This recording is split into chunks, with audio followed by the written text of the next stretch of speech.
Wow, welcome. Oh my God, we got a whole collective of amazing people here. Hi. Hi. Okay. Hello. Wow, I don't even know how to introduce you guys. Obviously, we don't spend too much time introducing because I'm going to introduce you before this even begins, right? But I would like to hear from you guys, like, what is this political hope you guys are building? Like, what does it mean within this context of Yoga Alliance? What are you guys doing right now? Why don't you start, Courtney? Okay, I will.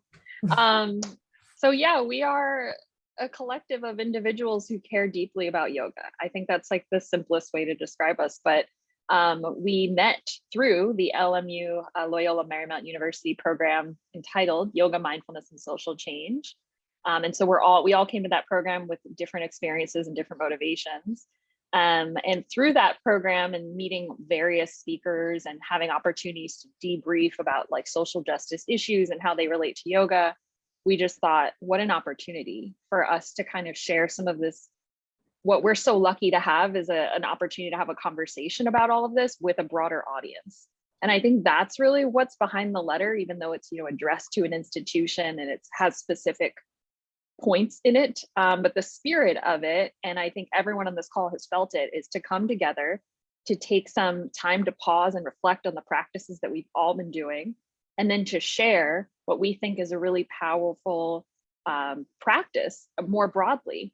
It's to broaden the conversation about what's possible with yoga for sort of what you were saying, the political landscape of our country. So we do think that with a yogic mindset, if you will, a lot of the problems that we are addressing as a nation, as a society, as a human, as human beings can be addressed through the practice of yoga. So that's a little bit. I don't know if my colleagues want to jump in and add on to it. I mean, I also like I can see I got you guys doing the jumping over here. Okay, right. We got Megan's, teaching over here. She's got her yoga, she's on mind body. So you guys all are doing something. Gaia's got her video game that people can play her ass, right? So I got all of this going on here. Cool. So I obviously you guys care about yoga a lot. But how is it coming to this point? How is it coming to this like inflection point? Like what got you guys to this point? Like we need to do something now.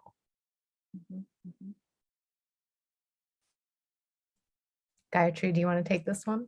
I would say it's a culmination of like so many things happening at once, and that's kind of why we address at the very beginning of our letter that we're in the midst of so many planetary and humanitarian issues, and really yoga does have an opportunity and many disciplines and concepts to be able to process them and then work towards a better world through those disciplines. And that's a big reason I think many of us in this group are motivated to help steer a better path for yoga itself, because of its true power to help liberate us, not only individually but collectively, and like those should be mutually considered. Wow, I have a very strong opinion about that, being Indian. And Yeah. on top of that, coming from a Punjabi Sikh background where sovereignty and collective safety and abundance is a big part of our culture, right? And yet, like there's a lot of people practicing Kundalini that are literally taking mantras from the Sikh religion, but not taking the philosophy, which the philosophy is awesome. Like it'll make people feel better on top of how they're feeling. So I find it kind of almost comical that the hypocrisy is like it's actually leaving people not as happy and fulfilled as they really want to be. So then let me pose this. I'm going to switch this over because Megan, you've been so like complimentary to everybody. Okay. So let me pose you, right? So Megan, I'm gonna shine this light on you. This is important, right? Like being a white-bodied person coming into yoga, and like how do you feel about like signing on for this letter, like pushing for this as a white body person, and that perspective of looking at yoga and how it's affected you and how you feel it could affect the community? Well, it's complicated. That's really all of these things that we're bringing up in the letter. I mean, they're not necessarily, there's really not a single one answer because they're complex issues. Being a white-bodied person, I recognize my positionality to privilege. And that is why I'm signing on in this letter, because I do have the privilege to be a part of this program. And although my voice, out there in the world might be a tiny one, I still have, a voice. And I have been teaching yoga for over 22 years, and I existed pre-Yoga Alliance. And I lived, several years of my young adulthood in an ashram. So my perspective is a little bit different, I think, than what maybe mainstream society or mainstream yoga society has sort of evolved into over the last few decades. And, as my, cohort members have heard me say many times, I've always felt on the fringe of what has been happening. I mean, there were honestly many years when I didn't even want to tell people that I was a yoga teacher, because I felt like I couldn't, it was just misunderstood of what that meant. Even today, it's still the same case, but nonetheless, I, as Gayatri was saying, I mean, where my motivation comes from this practice is looking at it from its holistic point of view, that this is something that literally it is deconditioning our conditioning. And that is what we desperately need in this world right now. Our lenses are so narrow. And when yoga is approached, and there are many approaches, there's not one approach that we are trying to, put as the approach. But when it is approached from a way that it is more than just a physical practice, and it is not even something that you just do for a portion of your day, but it is actually something that you apply to every moment of your day. And the formality of practice is what allows for that integration, because the formality of the practice is what is dissolving those boundaries, all those boxes that we put around everything, that keeps us all in a state of fear and in the state of seeing ourselves as separate from everything else. So I need to just hoard and get what I can, regardless of how that impacts the world around me. So that's where I think much of our motivation is coming from, is just seeing that, we are individuals, we have individual responsibility to a larger collective of experience. And so yoga has that opportunity, just in small ways, to give us a little bit more inner coherence, so we can mirror that for other people, and we can be an opportunity to support others in their process of finding that inner coherence. I love that you say that, Megan, because it also makes me contemplate. First of all, I gotta acknowledge you. You've been teaching for 20 years. You look like you're 21. So were you a certified yoga teacher at 1 year old? I mean, those kids can teach us yoga. I wouldn't be surprised if you're at the ashram teaching yoga. So true, but no, I am much older than that. Does Yoga Alliance accept child certificates? That's interesting. I bet if they went to a Yoga Alliance certified school, probably. Like a 5-year-old's like, I'm certified now. I paid $5,000. I'm certified, right?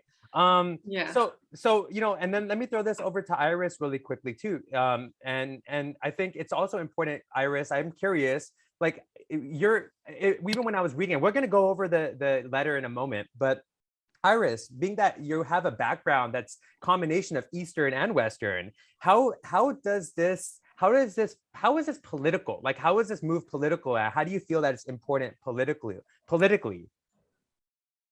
Yeah, so from my background, I'm originally come from Beijing, China, and in there, we already, against Yoga Alliance. Before we're doing the open letter, I'm so surprised this is already happens in China, and the people are warning people is like, okay, if you want to teaching yoga, you don't really need those certificate, right? And got this confirm, and then you're teaching yoga. No, if you can doing yoga, you're just sharing the yoga energy, you're sharing this love with everyone. And this is kind of like the business things. And this is connect to the politics, even in China now. And then when I come to American and take this yoga studies program, and I learn more about yoga, I kind of like, wow, yoga is not just, the fitness or make your have yoga body, right? This is like, oh my God, I learn a lot. And I'm surprised the Yoga Alliance is so important in America. I never can thought about that because for me, American is freedom. American don't thinking certificate is like a necessary for business. It's totally change my mind and compare for both side. Before I'm thinking, okay, Asian people more thinking about good score, right? Definitely. I know that. University and Harvard, whatever, but for some ways, it's not. And in America, it's like, okay, they can just do what they want. They don't really need a certificate or degree from like famous like a university, like Elon Musk, whatever, or some business founder. They even know BA, right? It's like, okay, when I found in the yoga industry in America, it's like, wow, I can't open the yoga studio without those certificate. And when I looking online, it's like some people you can pay like 4,000 for the certificate, and some you can pay 400. What's going on? I'm so confused because I'm not the yoga instructor. I never got a certificate because before I do something, I need to do some research. But my question is, what is the rules? You know what? When I looking the website, when I looking for the certificate, those requirements, I'm so confused. That's why this open letter is help me a lot to really help me to figure out, okay, maybe this is the problem, maybe this is the solution, and people can working together in the future. Yeah, thank you. No, thank you. That was a great answer. And I think all of you guys combined together, brought up the importance of this letter and you guys consolidating and coming together to, formulate this letter. So I'm curious, what would be kind of fun for us to go through this, and feel free to like inaugurate whoever you want to kind of, let's go through this letter together, right? And maybe you can, maybe we can start with just even the beginning. So I'm like, I got it over here. I got it pulled up. It's going to Yoga Alliance, Sharon Roche, who's the president. And I haven't done much research on her, but it'd be interesting to see also her background and how that plays a factor. Does anybody have anything to say about that? About the structure of a foundation like this? Well, I mean, I don't want to say too much because I don't want to speak, incorrectly. But what I would say is that before Yoga Alliance became Yoga Alliance, they were another group. And, what I think is important to say here is that, I do believe, and I don't want to speak for the others, but I think they're probably on a similar page. I don't think that anyone was trying to do these things out of ill intention, right? I mean, I think the intention is it may be well-intentioned. However, just certain things have gone off the rails. And to me personally, one of my biggest struggles with Yoga Alliance is that I just think that they are not being fully honest about what role they play. And that is my personal biggest issue. And I don't want to speak for the others on that, but I think that they're misrepresenting themselves with the language that they use. And if anything, if nothing else were to come of this on their part, I would just really appreciate that they were much more transparent, that they're not a credentialing body. And then that would really allow people to make better informed decisions about whether they need to pay them money or not. And my question too was, and thank you, Megan. And I think my question also kind of was just, almost like a more of a Socratic question or a rhetorical question of like, hey, when organizations are built pyramidally, like, you know, where there's like a top person, how does that limit the ability to be inclusive of different perspectives, to not be afraid of having different perspectives in the table and acknowledging those? And I think you guys have that later on in this letter, but that's kind of missing from, if it's missing from the beginning, then it's kind of like, doesn't matter whether it's a yoga thing or education or political thing or economic, I mean, whatever it is, when we don't include everybody, like somebody's going to get hurt. Absolutely. Yeah, that's actually even a great critique of our formatting of our letter, like just putting Sharon's name at the top instead of just eliminating that or putting every single person's name at the top. That's actually a very like intricate detail that we were very much considering for our how we would sign at the bottom of our 5 names, because in academia it's usually like the person of highest importance or highest you know, credentialing or achievement, but then we ended up being like, oh, like we have to write it somehow, so we just did like alphabetical so that it's like a neutral type of and then we also revealed our identities just to say we do hold positions of power. Why do the A's always go first? That's not fair. Yeah, but you know, we got to have some sort of order, I suppose. But you're right. Yeah, we do. There's a point that we were addressing about hierarchy and like the teacher student even in yoga should not have a hierarchy, and that should be an additional part of trainings that are integrated through what Yoga Alliance supposedly credentials. To train teachers to understand that you're not better than the student or no more than the student. You're just relaying something on a non-hierarchical plane. And ultimately yoga, what it helps us do is to realize the truth from within ourselves. It's not like we're taking the knowledge from someone else and putting it in our head. It's like deconditioning, as Meghan put very well, and then illuminating that truth that's under that conditioning. Okay, beautiful. Okay, so let's do this. Let's do this experiment, because this is a new thing for me too, but this is exciting. I'm like, wait, I want to do more of these. Like when people have petitions, it'd be fun to do more of these podcasts like this, and let's go over it, right? Okay, so here's what we'll do. You guys feel free to unmute yourselves, and I'm gonna read. And if you want to stop on anything and comment on it, just like speak up. Okay, cool. And then I'll stop and I'll hear you and I'll go. Okay, Dear Yoga Alliance, we write to you with respect, humility, and a shared mission to present a more accurate representation of yoga.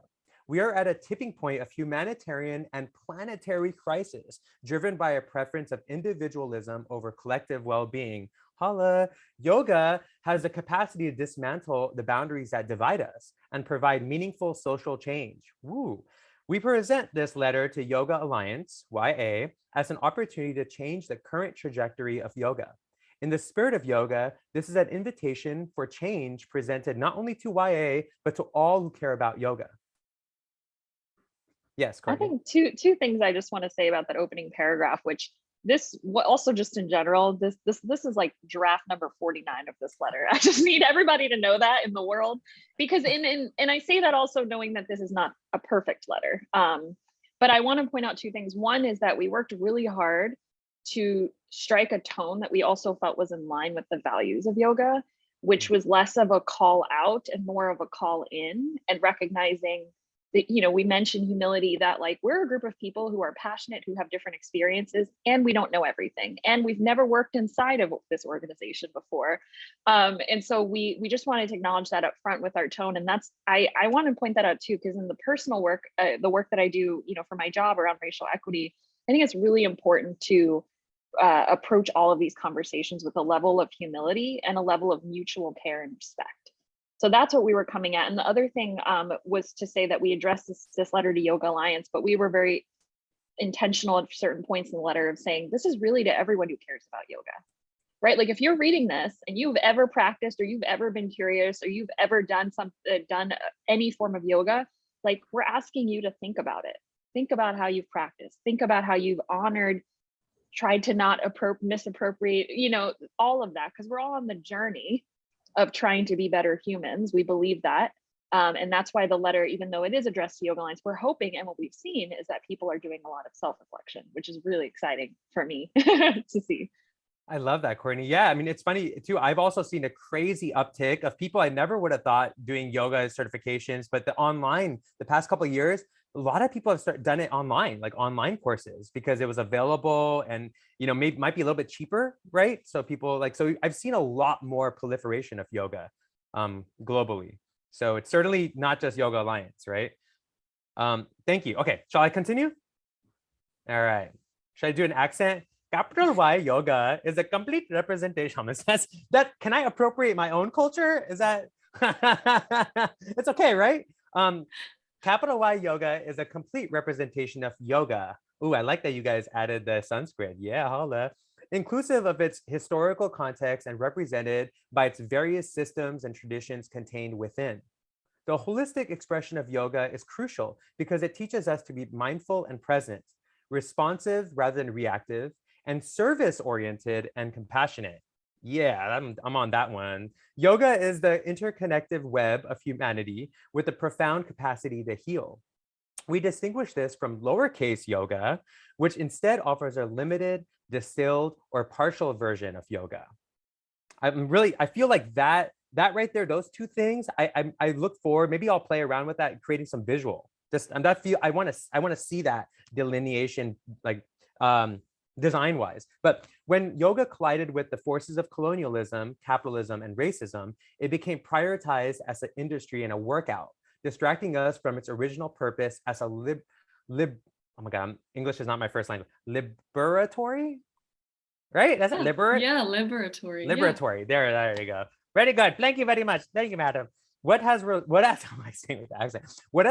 is a handpicking of aspects of yoga for the sake of profit. Yoga classes focus solely on performative postural practice and a $70 billion industry which misappropriates yoga. Continue? Well, yeah, I would stop, and I just wanted to address one thing, and this is a criticism that we actually received on the LMU Yoga Studies Instagram.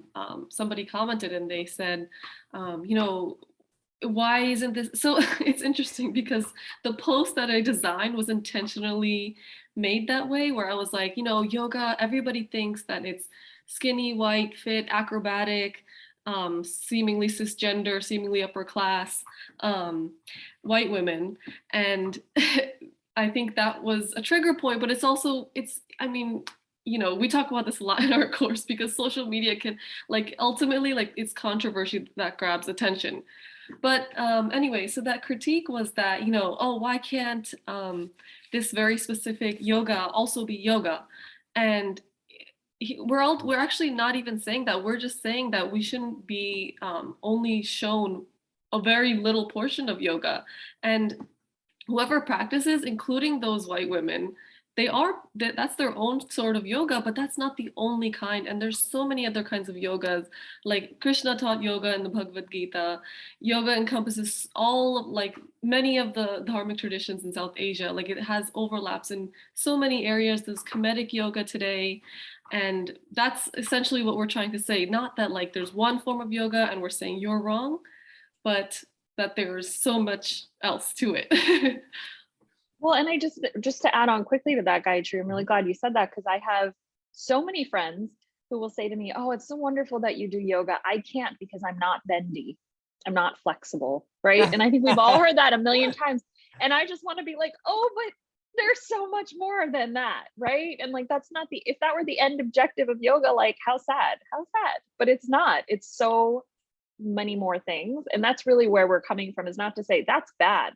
Don't do asana. It's just that there is it's like pulling one thing from a whole bunch and saying this is it. We just wanted to shine light on how much more there is. Yeah, and to add to even that, for me, yoga has a connotation with also, like you guys shared, collective action, right? Like the collective suffering and dealing with that. And it's actually unfortunate when we don't fully encompass yoga. Anybody who's curious or interested in doing it, it's actually sad for them. It's kind of sucks for them that they're not fully encompassing because they're limiting their own experience of the world and themselves. And we know this, scientifically speaking, physiologically, neurophysiologically, when we are in service to alleviate the compassion of others, We literally, it boosts our immune system. It like releases endorphins and neurotransmitters that make us feel better without drugs, without substances. So that's like, so it makes sense actually to encompass more of this holistic aspect of yoga and curiosity of it. Okay, shall I continue? You know what? There's just one other piece, though, I think that might be helpful just to kind of clarify this paragraph. And one of those is just the reality of, a practice evolving into a commodity. And that is the reality. And this is where the complexity really starts to the needle turns up. Because, I'm sure that some people are very aware of this, but maybe just your average person going to a yoga class doesn't put too much thought into this. But, there are certain realities of owning a business that occupies a space that requires money to pay bills. And then there's a certain capacity of what, those spaces can hold. And then there's just the ceiling that the studio owner hits. And that's just the reality.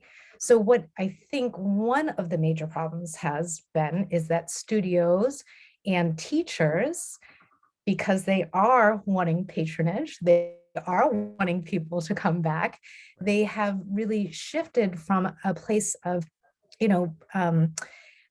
kind of being the individual that's saying, this is what we're going to be focusing on, to like, what do you want?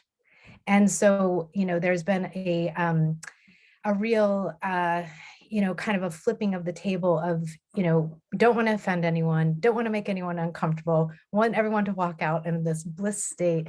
And so then there's this sort of distillation that happens because don't want to make people uncomfortable. And I think that's one of the big problems of why, it has really become so much more watered down and cherry picked over the years. And thank you, Megan. And I would encourage us, because for me, this space is also a heart tanking space, right? I don't like saying think tanking. So in the heart tanking spirit, right? I think it's something to think like this personally for me, right? Talk about money. There's a lot of money in the government. And there's a lot of opportunities if we come together, like you guys are doing this outside of the government. But if people did the same thing and showed up to the city hall, if all the yoga teachers in a city got together and showed up at a city hall and said, we want to allocate funds to pay for yoga teachers to teach in schools, to teach with seniors, to teach with, they would have to do it because you're voters, right? That's how the system works. But we think that we need to extract money from each other, and then that will be how we support each other. But there's a government system that we're a part of that can pay for it, right? There's huge organizations and companies that can give money to make it happen, right? There's a lot of these things. For me, I stopped asking for money from individuals a long time ago because I was like, wait, there's corporations and there's government. I'm gonna get money from them, right? And no individual has to deal with it then, right? They can just show up, they can be served this wisdom and knowledge, and there's no transaction there. It's just a giving that's happening. So anyway, shall I continue? So thank you guys for setting the platform of showing how to do this. I think, as I'm reading this, and I want to articulate for our audience that as you guys, I hope you guys read this with us, and if not, read it on your own time. But how you guys wrote this, and I want to acknowledge you guys, is so brilliant, because it has a feel of like a letter. It has a feel of a paper, like a really well-written paper from a university. But then it also has like this element of, this is how you get petitions into policies. Like this kind of petition is how you turn it over into policy after conversation. So you guys are actually setting the precedent of creating policy, this is awesome. So people can learn from this, that anybody can do this, right? I mean, not that you guys are anybody, you guys are pretty awesome, but kind of, people can see your template and copy it. But make sure you guys credit them, okay, if you copy it. All right, there we go. In recognition of the magnitude of responsibility that YA shoulders, we suggest the following ideas as a place to start.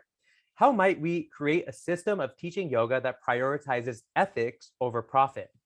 So the first one you guys wrote is, and maybe instead of me reading this, can anyone quickly just summarize that in your guys' words? Communicate clearly about YA's role as a registry. Anyone want to take that on? Megan. Well, I feel like this is where we really need Bari. So we have one other individual that's not with us today. This would be her takeaway. It's the language on the website. Essentially, Yoga Alliance is not a credentialing body. They have they create a format of, what they recommend of how many hours that a training should follow.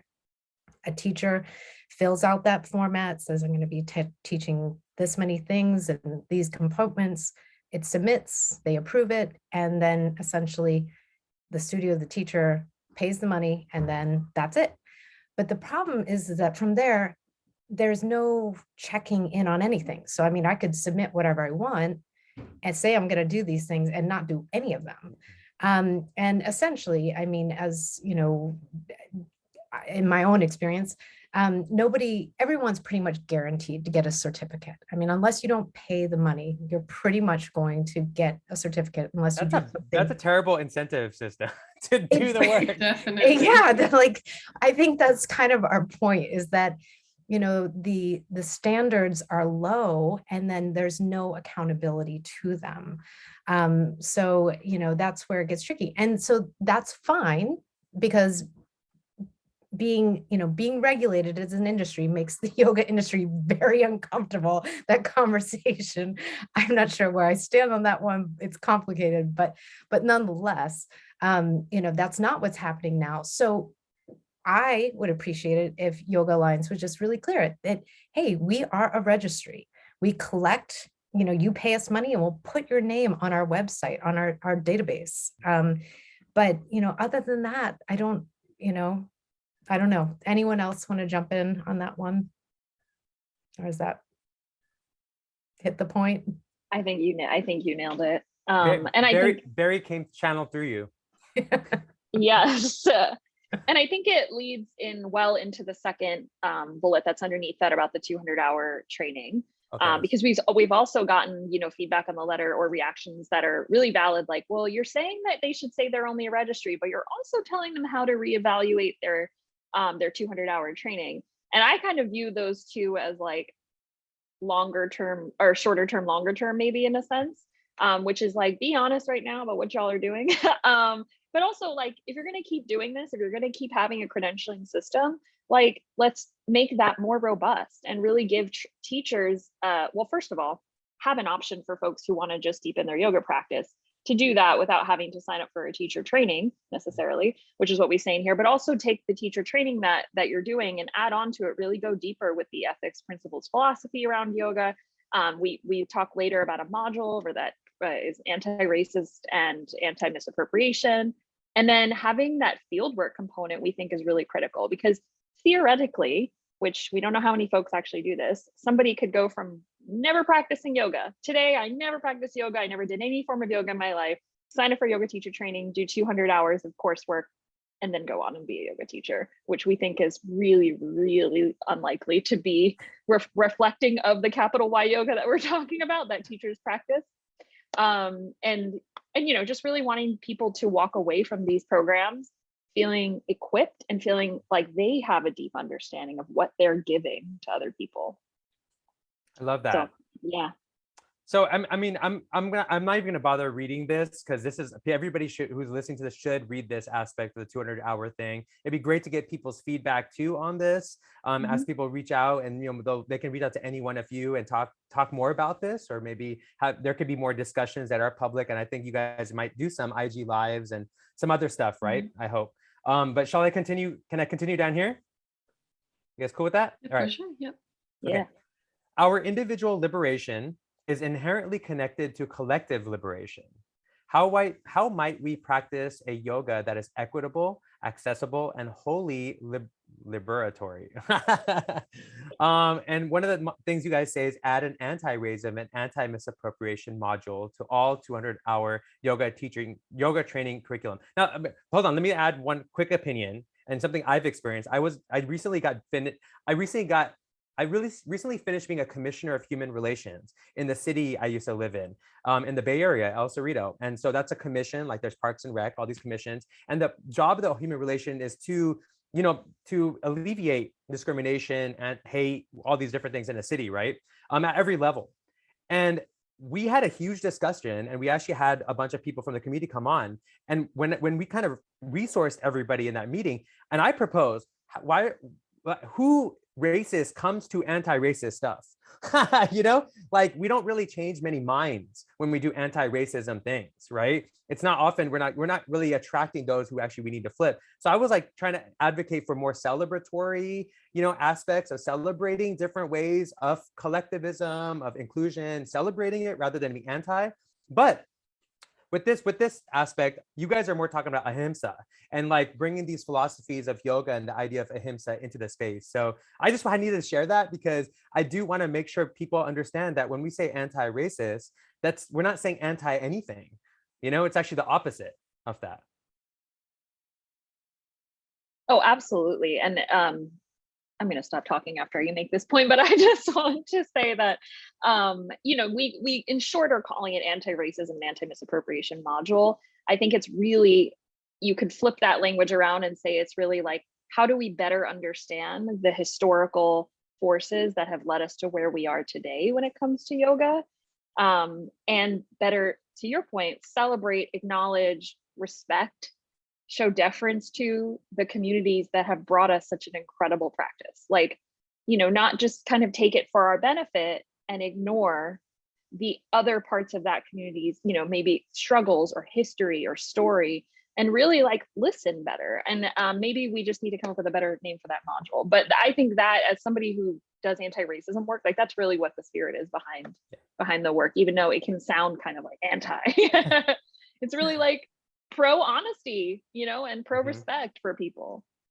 Totally with you on that. Yeah. I mean, I'm also, you know, curious, you know, what works and what doesn't work with people who do have ignorance or hatred, and me practicing that uncomfortably with people I don't agree with teaches me a lot about what works and what doesn't work, you know?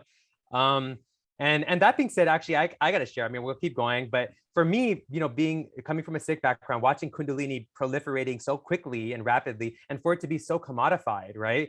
It's so unfortunate because Kundalini, where it comes from, the Sikh culture, was so protective of people's sovereignty. Like it literally was created as a system to protect the freedom of religion, freedom for women to have equal rights, right? That was like literally for people with mental illness or anybody to have a safe space. That's like what Sikhism was created around. But you don't see many in the Kundalini community adopting those values and philosophies, which would actually, they're very wealthy actually. Kundalini is one of the more wealthier, so they can do a lot of effects in the community, right? And actually feel better too. Anyways. I do want to point out 1.5 things about that previous point, because I know we mentioned like acknowledging you know, people of color within yoga spaces, and I would want to specifically point to not just South Asian people and communities, but all those who are using yoga as a liberatory practice. And that can include everybody. Like we had Dr. Triabu Wakpa come on our workshop course that we mentioned, and she brings yoga to Indigenous peoples all over Turtle Island. And yeah, and there's Black yoga spaces that need to be validated and celebrated. Additionally, I really wanted to, that very last line of that first point, acknowledging yoga's indigeneity to the land of South Asia. We chose that phrasing because I did not, like, as an Indian American person, I understand like the complexity of like, at one point even I was considering like, oh, translating this to Hindi and like getting it out to my extended Indian community. And then there's like that nuance to, well, we don't want yoga being reclaimed by Hindus. And just as a problematic example, Modi's creation of International Yoga Day to reclaim yoga as only a Hindu practice. So that's why I wanted to bring attention away from yoga being owned by South Asian people. I would say it's, I and perhaps we feel more comfortable saying its indigeneity to the land of South Asia, because I believe, and this is kind of informed by like indigenous philosophy of this land where I am today, but it's more just like the land teaches us, and perhaps the rishis and the sadhus that have been meditating for millennia upon that land, upon the Himalayas, have gained that knowledge and that deconditioning discipline. So I wanted to point out that or the mountains specifically. or the jungles of the Amazon or the whatever, right? Yeah. There's infinite, the oceans, right? So thank you. And Thanks. Yeah. Go ahead, go ahead. yes, and for following the Gayatri's point, and it's interesting. I was find in China they have some yoga community. They call the Dao yoga Oh yeah. community, right? And but so I'm inside the community. I look for their conversation, and they're thinking the yoga is come from Taoism, right? It's not. So it's like okay, but we don't need to really, holding something, say this is mine, and this is not yoga. Definitely this is not yoga. Yoga is not just for only for someone or for some culture country. And this is like okay, this is not just happens in India, this is still happen in in China. And because those two countries has the huge culture, philosophy, and religion, and sometimes we want to show our power through our special traditional culture. And so it's really interesting to to writing this down and speak up and let people have their own reflection and thinking about it. I love that. Yeah, and who knows, we can't assume anything when it comes to all these things, because back in the days, people were walking on foot on their donkeys and camels and horses, and they were exchanging information and knowledge and wisdom, and it was happening all the time. So who knows what started where? It could have, we can't, who knows? We'll never know. Exactly, yeah. And it was mostly word of mouth anyways, right? They didn't write it down. So back in those days. So okay, that being said, okay, thank you. That clears a lot of that perspective, because I feel that's super important. There's a lot of triggers people get, especially when they have been in a system that has kind of like felt possessive of yoga, right? And you guys are basically saying, hey, let's focus on the ahimsa of yoga and how that ahimsa flows throughout all the different ways we practice yoga. So, okay. I'm gonna just go through these really quickly. We got like limited time here. So we got develop a quality control and implement fidelity checks. Really quickly, what's a fidelity check?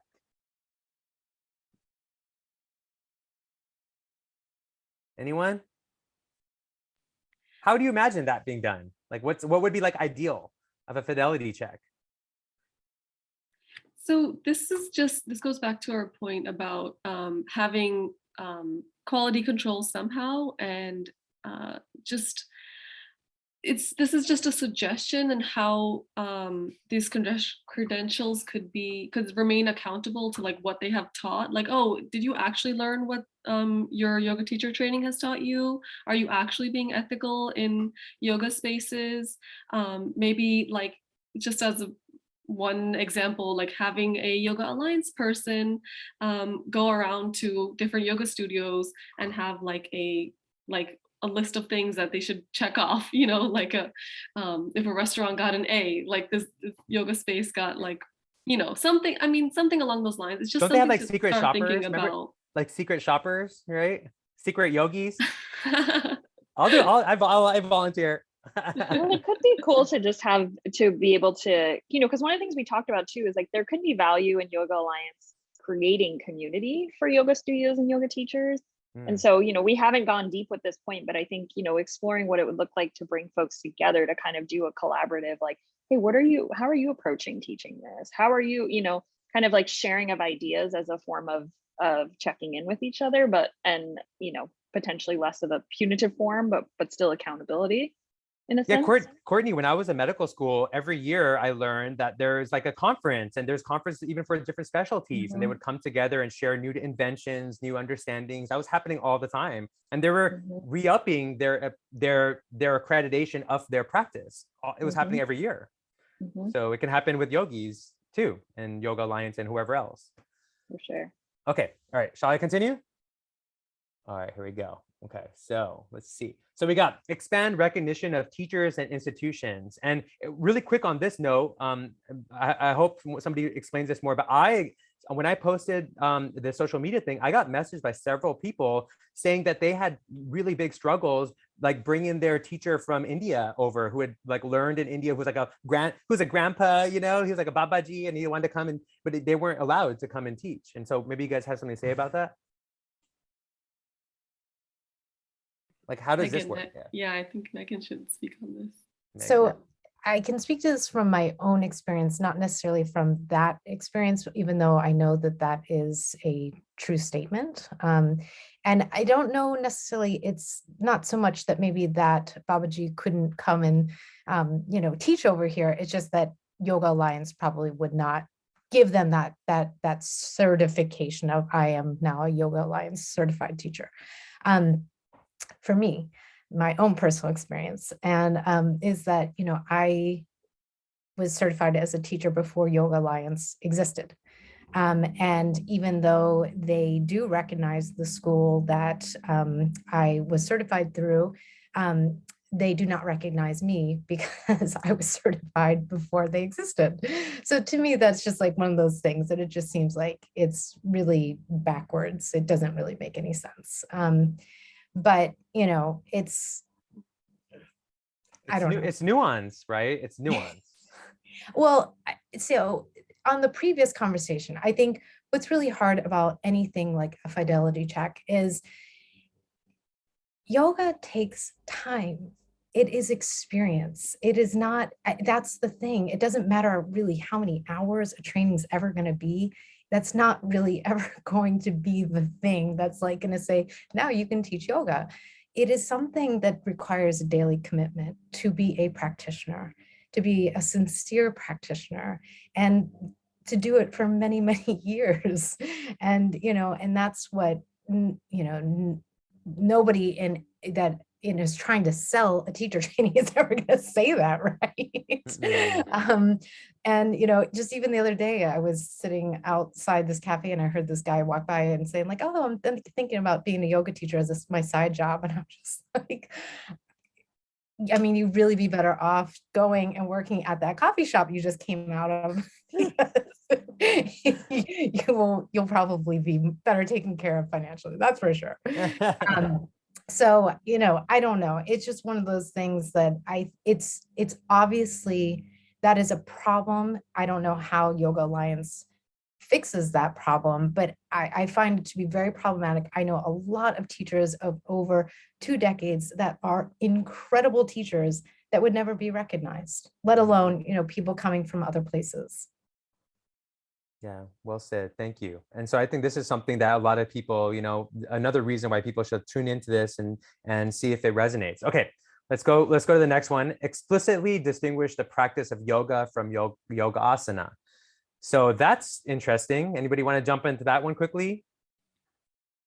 I would say this also ties into what I had been mentioning earlier, where we're not just saying one very specific thing is yoga, but nowadays, if you go up to anybody on the street and you be like, hey, yoga, like if you just take a general survey, what do you think yoga is? And then they'll just be like, oh, poses, they'll do certain things for you. And that's asana. That's like the word seat in Sanskrit. So yogasana is just that same word. And we're trying to say that capital Y yoga and yogasana, capital Y yoga is an umbrella term in which yogasana is a part, and it's not all of it. So we're not, we also want to acknowledge that picking a little sheet out of like a hat is not describing everything that's within that hat.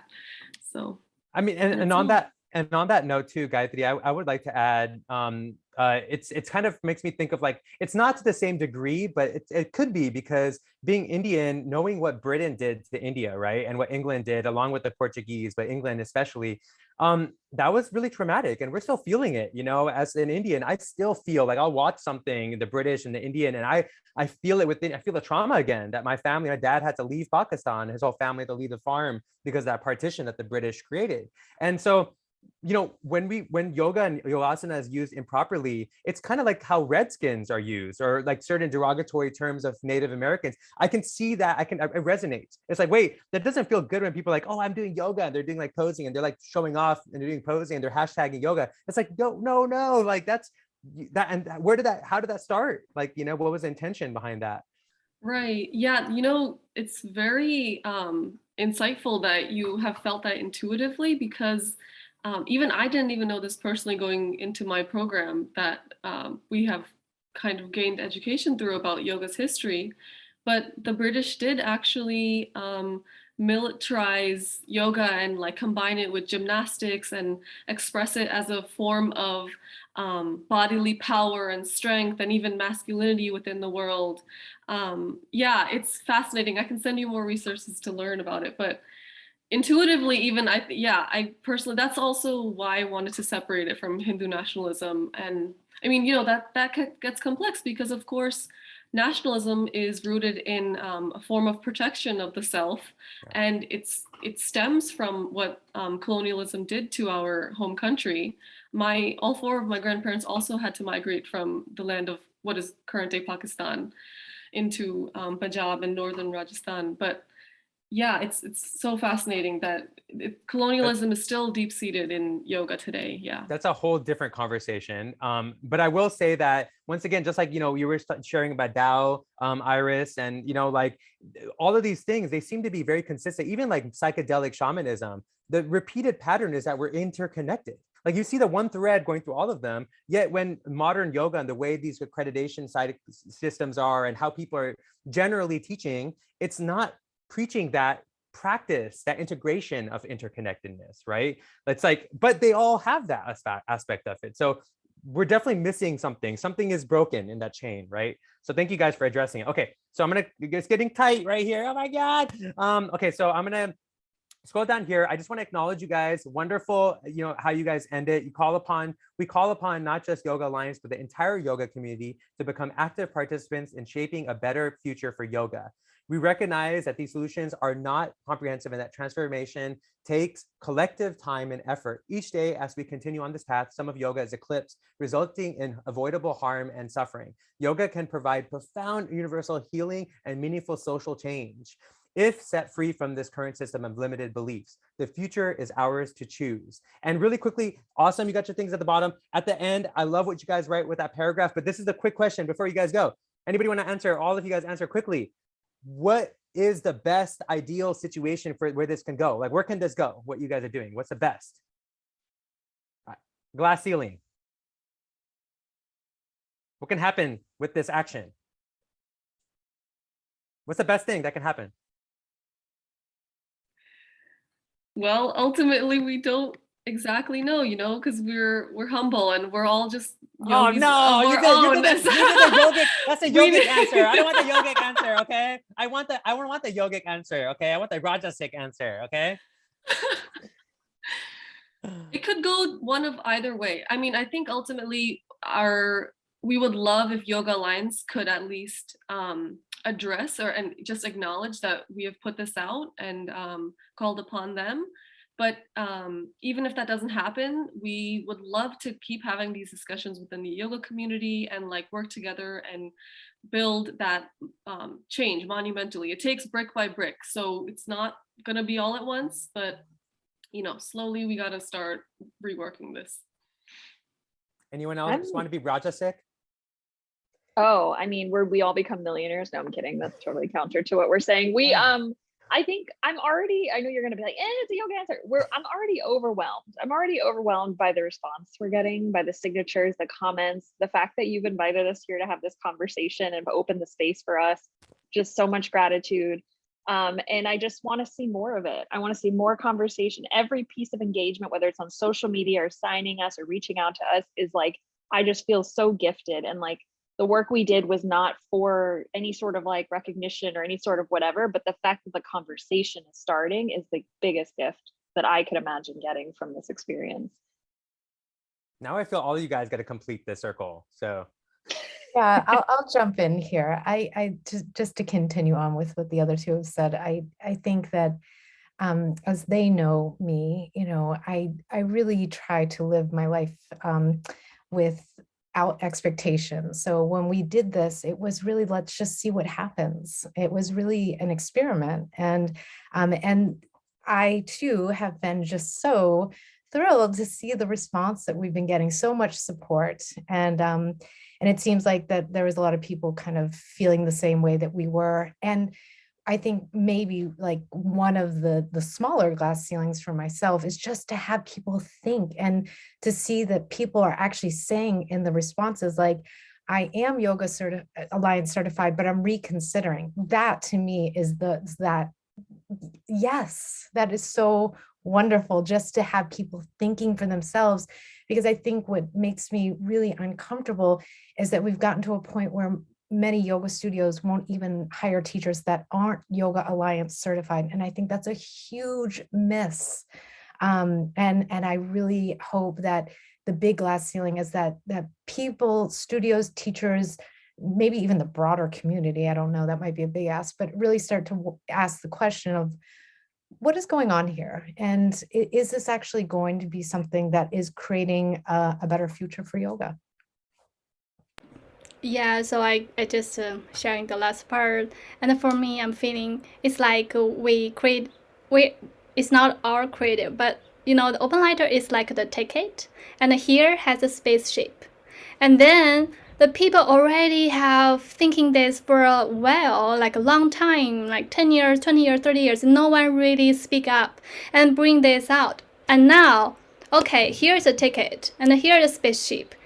Please come in and we can sharing, we can connections, and we can, you know, later maybe our spaceship and going to the Mars, right? It's like wait, aren't there aren't there yogic spaceships? Huh? What are they called? Yeah, we're retitling the letter. It's join the yoga spaceship. there's actually a word for it. Vimala. Oh, they're called Vimalas. Vimala. It's actually in the Mahabharata and in yogic texts, and it's there are these oh, not her.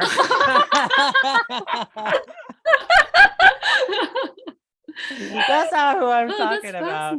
That's, you guys got to look up Vimalas. I don't know what's going on here. Ecosia is kind of slow on me, but yeah, thank you guys so much for showing up the way you guys are, continuing to flow this thing. Please let me know how I can support. It's going to keep evolving, I'm sure, and I encourage everybody to tune into this. Thank you. Have a good day. Thank you so much for having us on. Thank you so very much. Opportunity. Yeah. Excellent. Thank you. Thank you. Bye, y'all. Bye.